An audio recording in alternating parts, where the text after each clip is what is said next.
If you enjoyed this video, be sure to hit that sub button for more amazing content. Now, let's jump straight into the video. What's good, YouTube? It's your girl Bofina1, bringing you guys yet another YouTube video. So a year ago, DaBaby was at the Rolling Loud and he made some remarks regarding people that have HIV, and it did not go too well. So many of you know, like a year ago, like I said, DaBaby was at the Rolling Loud, and he made a remark that honestly, I didn't really see what was like the point of it. Like, I didn't know if it was supposed to be like a joke, but it wasn't a joke. It was really offensive. It was just awkward, So this is what he says a year ago. He says, in quotes, "If you didn't show up today with HIV, AIDS, or any of them deadly sexually transmitted diseases that'll make you die in 2 or 3 weeks, then put your cell phone lighter up," close quotes. So that was just so random. Like, typically people say like, oh, if you're here to have a good time, put your phone light up, or, if you are on vacation, I don't know, like they'll say something that pertains more, I guess, to the general audience, and at the same time, something that's not so defensive. I felt like what he said was like, okay, what are you getting at?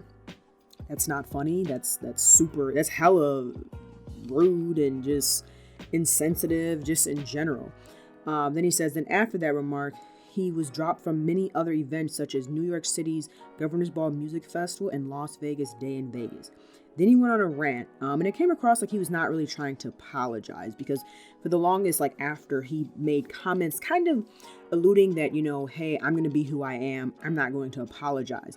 But then shortly after he said that, he did come out with an official statement. And I believe it was really because it's like, hey, you have deals with different brands. People are looking at you like, hey, I don't really want to be bothered with this guy. He's saying offensive comments that, people don't want. People don't, like, from a brand's perspective, you're segregating a specific group of people and making statements about them off of an assumption, and you're taking it as a joke. And honestly, I mean, it's not right. And nobody was honestly really messing with him. I know Dua Lipa was pretty disappointed. And if you notice, the song that they did together, called Levitin, that they used to play a lot on the radio, they had took off like the remix version that he did. So most artists, they do a song by themselves, and then they have a rapper or whoever, they come on, they do a remix. So if you notice, that remix had been dropped, meaning like it was just her original song, because they were playing him and her version a lot. They took it off the radio because she was just like, hey, I don't want to associate with somebody that says things like that. And I can understand, like, at the end of the day, yes, that's his reputation, but it's kind of like what they say, you're kind of, people look at you with who you associate yourself with. So if she's promoting a song with him that they did together, it can come off to other brand deals that, hey, she's, that she is for what he's saying, and she's not. So DeAndre B. Moore, who is the director of U.S. Partnership and Community Engagement at the Prevention Access Campaign, said that he was very disappointed with the festival's decision. He says, in quotes, "It feels as though the meeting and taking time to meet with us was all just smoke and mirrors. None of the things that he talked about doing or following through with have come to fruition," close quotes. And I can kind of understand that, because it does kind of come off like, he just said these things, he apologized, and he really didn't take action with a lot of stuff that I think he said he was going to do.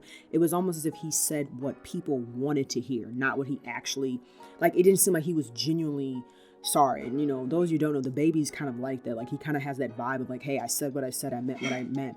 And I feel like, me personally, only reason why he said or he apologized was really because it was hurting his pockets. He was losing out on, events. He was losing out on sponsorships, deals, whatever you want to call it, brand deals, because of what he said.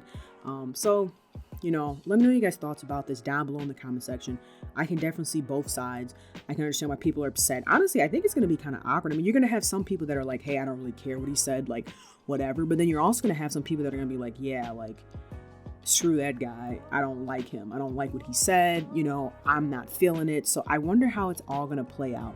But let me know your guys' thoughts about this down below in the comment section. If you enjoyed the video, be sure to drop a like, comment, share, and subscribe.